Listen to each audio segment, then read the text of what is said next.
दुनिया अपनी supply chain बदल रही है। यूरोप और अमेरिका कम रिस्क सप्लायर्स की तरफ जा रहे हैं और भारत इस तब्दीली से फ़ायदा उठा रहा है।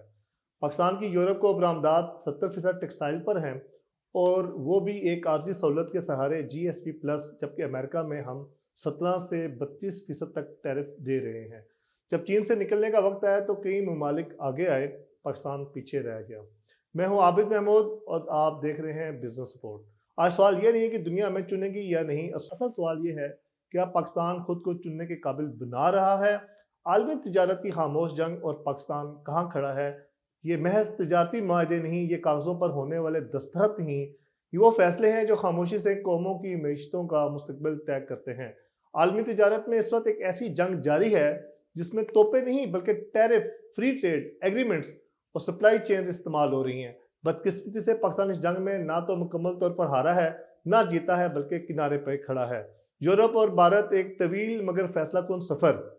यूरोपीय यूनियन और भारत के दरमियान फ्री ट्रेड एग्रीमेंट की कोई अचानक पेशरफ नहीं, इस पर मुज़ाकरात 2007 से जारी हैं। बरसों की ताख़ीर, इख्तलाफात और तातुल के बाद अब ये मुआहिदा हतमी मराहिल में दाखिल हो चुका है।